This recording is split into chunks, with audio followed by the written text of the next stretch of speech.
From Asthma Allergy Centers, Dr. Giri Dandamudi. Welcome back to the show. Nice meeting again, Bart.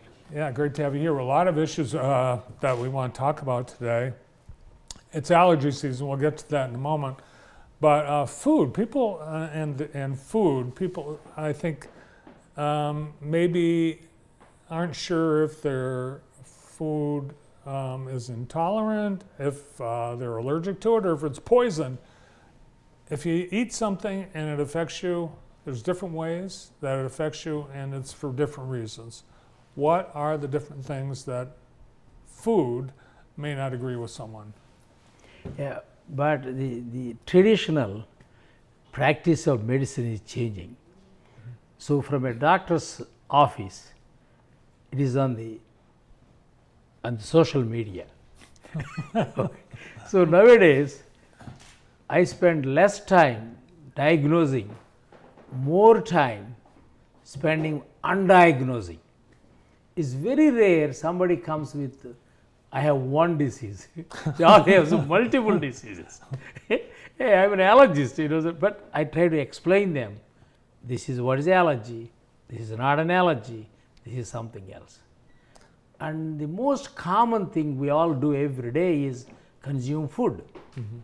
And the word allergy and food is very common.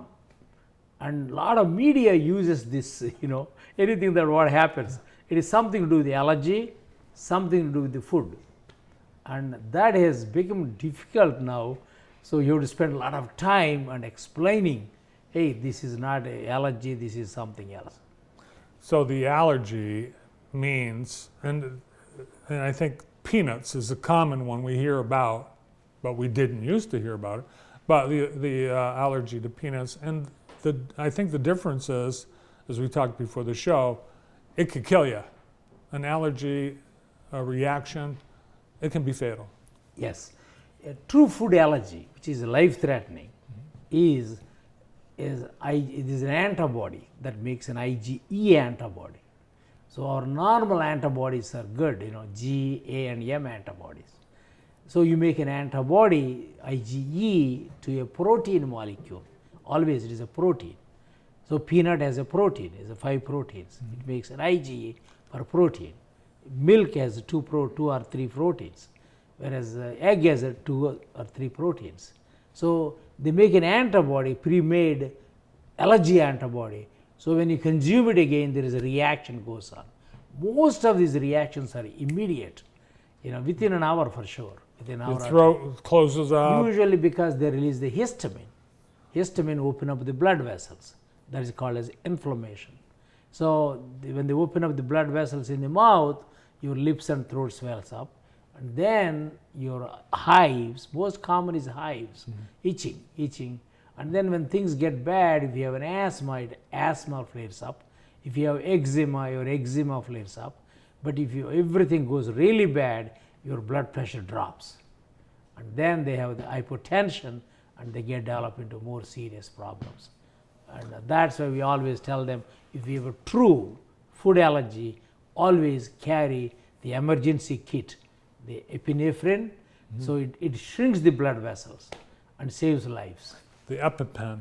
EpiPen. And I would recommend you let people around you know, your family obviously they'll know, but you let people know, hey, this is my EpiPen, this is why I have it. What is it about, like peanuts, milk you mentioned, shellfish, certain things? Is it the protein, certain foods that are more likely to people to be allergic to? Yes. The highly protein content foods are more allergenic, like a fish. All fish belong to one family. The shellfish, the shrimp, lobster, crab, crawfish, crustacean family, one family. And the molluscan, your oysters, scallops belong to different family. So there's certain foods you can never be allergic to because they don't contain those proteins, right? And most of the time it is the fruits, but they have a cross sensitivity. Sometimes people are allergic to tree nuts. Tree nuts and the fruits, they have similar, come from the trees, they have pollen allergies, they have a cross sensitivities. But in general, you're right. If it is not a highly protein content, usually you're less likely to have allergies. So someone could say, I'm allergic to broccoli, and that's just hogwash. Yeah, usually it's not. It's probably an intolerance. Food intolerance, then, that is what? Yeah, there are, even in food intolerance, you rule out allergic reactions, which is acute, which is life-threatening and everything. Other than that, the most common is lactose intolerance. Milk. The milk. That's why they use the lactated milk. Nowadays, they use all kinds of other milks, like soy milk, almond milk.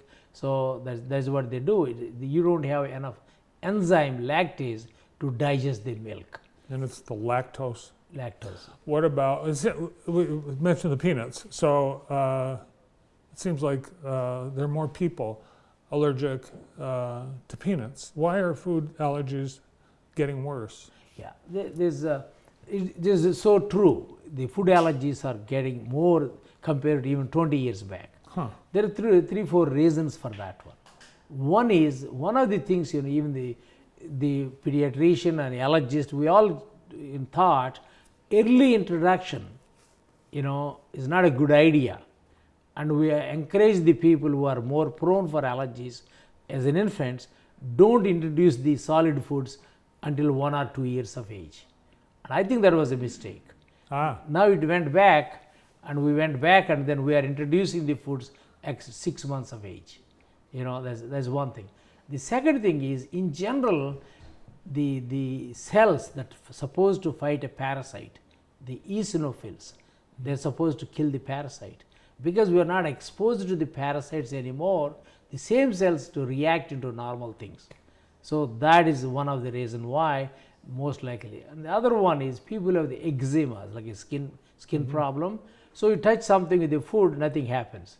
But if the eczematous skin, the skin is exposed, and the food is absorbed to the skin, which is not good. And the food, when it goes through the mouth, it has a good defensive barriers. But here is so there is other reason why people with eczema, people who have more family history, they are more prone for food allergies.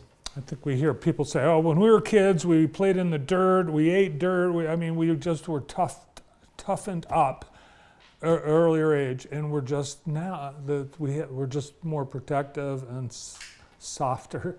No question about it. That is the reason why in general allergies, not only food allergies, other allergies, the immune system works like that. I always tell them immune system is like a trained dog. You train the dog really good, very early, train them. They know what is good, what is bad, what to bark, what not to bark. You follow me? So when you delay the introduction of all these things late, your cells are not trained well, and that is one of the things is cleanliness. You're dirty, you're around cats, you're around dogs, you're less likely to develop an allergy. But it seems it's common sense. Common sense. Yeah. All right, so it's spring, everything's blooming. It's allergy season. What's the allergy season? I think there's different levels. This time of the year you have the tree pollens. Then May and June is a grass pollen. In the fall, August, September is a ragweed pollen. Yeah, so sometimes the people, like for example, people who are allergic to the ragweed, when they eat watermelon, muskmelon, banana, they start itching in the mouth. Because the protein is the same, you're putting the fresh food in the mouth, they start itching. It's called as oral allergy syndrome, but people think it is an allergy. But you can eat a cooked one, canned one, no problem. It sounds like there can be a lot of questions that someone would be having about what they're exposed to, what they're consuming, but you are happy to meet with anyone and help them get diagnosed and treated. Or undiagnosed. Undiagnosed. Yeah. Yes. We'll undiagnose and re-diagnose. All right. Great to see you. Thanks for being here.